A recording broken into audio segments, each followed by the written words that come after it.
Do you know, I am in the beautiful town of Stalybridge this morning, framed in the background by the snow-capped Pennines. I'm in Armentières Square, created about 15 years ago. The Huddersfield Narrow Canal goes through the middle of it. Plenty of old beautiful Victorian buildings. The old market hall is there. It is a great town, so wasn't it nice just to hear Richard Gere there squirming with regret about what he said about Stalybridge. Let's speak to the man who actually tweeted Louise Minchin and therefore made Richard Gere squirm. You are Neil Merriman from Stalybridge. Tell us why you did it, what you did. Well, it was a little bit of sarcasm, to tell you the truth. I mean, you don't honestly think that she's going to do it.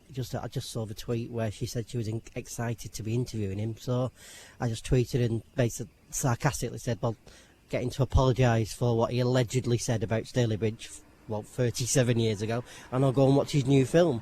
And then thought nothing of it until the following day where she actually tweeted me and said I did. So that's when you sort of think, oops. And Richard Gere had the nerve to call Stalybridge a village as well. What do you think about him now? At the end of the day, He might be an officer, but he's not a gentleman. No, he's not a gentleman. That's it. Okay. That's it, yeah. That's it. Yeah. You can have that one on me. Good lines are always good to nick. Yeah. I mean, what he said 30 years ago, you can't really count against what the man says in his late 20s against a 66-year-old man now. And he calls us a village, but that's his recollection when he was here. How much of the town did he actually see, really? I mean... Well, let's speak to someone else from Stalybridge. Chris Caton-Greasley, you run the Stalybridge Town website and also the Music Academy store. You're really keen to bring more people into Stalybridge Town Centre, aren't you, and sort of reinvent and regenerate the town. Other towns in Greater Manchester have done it, Stockport, Rochdale, desperate to get people in. What can you do for Stalybridge? We have some great traders in Stalybridge. We have a really good selection of shops now, and I think people need to come down and see what Stalybridge is offering today, because they'll be quite surprised about the people we have here now. You're desperate, aren't you, to sort of get people in? You've got the railway station. So many people use the railway station on the main line between Manchester and Leeds as well. If only you could get a few of those people to come into the town centre and spend their hard-earned money in shops like yours. Absolutely. I mean, we offer a great music service in Stalybridge, but further up the street we've got sewing shops, we've got micro pubs, you can get your Sunday dinner with a great fruit and veg shop and butchers. We've got everything you need in Stalybridge.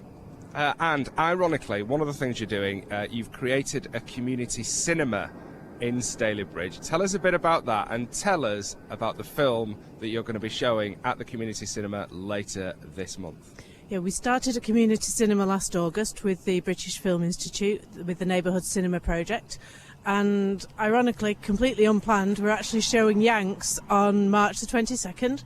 And we'd welcome you to come along down. Tickets on the door, or drop me an inbox. What are the chances of that actually showing Yanks in your community cinema? You're going to have people arriving with eggs, chucking them at Richard Gere every time he comes on the screen. But one thing you are keen on Stalybridge is to get your market back, aren't you? Because that's a bit of a long-running campaign that you've been waging with Tameside Council. Because Ashton's got its market, Hyde's got its market, but you've just got the once-a-month market here in Stalybridge, haven't you? Yeah, we have an artisan market once a month on a Sunday, which would be great to have a market when the town centre shops are actually open. A Friday market or a Saturday market. We've got a beautiful market hall. It needs to be used on a weekly basis. Maybe if you did get that market, Richard Gere could come back and tell us about, have a look again and see how Stalybridge has changed over the last 40 years. We'd happily give him a tour of the town. Oh, there we go. An irresistible offer. Chris, thank you very much for speaking to us this morning.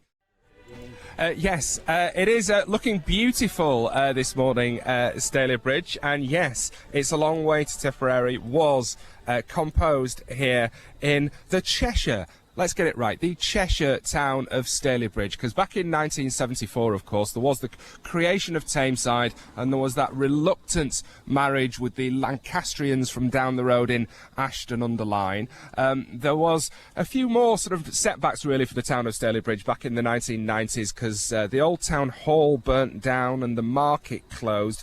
But Stalybridge is fighting back. The stunning, really, square I'm in, Armentières Square, opened about 15 years or so ago, and the town's kind of trying to reinvent itself a bit. Let's speak with Peter Taylor. You run an electrical store. Your granddad started it back in 1920, not long after It's a Long Way to Tipperary was composed. But tell us about the sort of, the town in years gone by, because it has had its setbacks, hasn't it? Yeah, we've had a lot of knocks in the years that I've been here, but we're trying to look positive. We're trying to get people back into the town, trying to reinvent the town centre, which is, with internet shopping and big stores all over the place. It is difficult, but there are ways we can do it, and we're trying to be a bit more individual. How do you do that? Because one idea that you're working on is to create sort of more from the real ale industry. Tell us a bit about that. Yeah, we've got a brewery that opened about 4 years ago, a Tickety Brew. 2 weeks ago we had Bridge Beers, which is taking used to be a hairdresser shop right in the pedestrian way. He's a local man, and he sold out for the first 2 weeks. It's obviously very popular, but he's doing local beers that are made locally and obviously sold locally. We've got the shortest named pub in the Guinness Book of Records. Oh, let's mention this. This is the Old 13th Cheshire Astley Volunteer Riflemen's Corps Inn on Astley Street. That's the longest pub name in Great Britain, and the shortest pub name in Great Britain as well, also in Stalybridge. Kew. Simple as that. What else? Let's also speak to Chris Caton-Greasley. You run the Stalybridge Town website. What would a market mean, a full-time market back in Stalybridge, mean for the town? I think it's a great place for small businesses to start off, for young people maybe to start selling their produce that they're making themselves. It's a great place for people to come and talk and meet. And make a very quick plea to Tameside Council over the border in Ashton-under-Lyne. We really need our market back in our market hall. Could we please arrange it? Yay, there we go. Thank you very much. Chris Caton-Greasley from the Stalybridge Town website, and Peter Taylor, who's been here in Stalybridge, his family have since just after the First World War. There we go. 324 miles. That's the long way to Tipperary from Stalybridge. That's how far it is.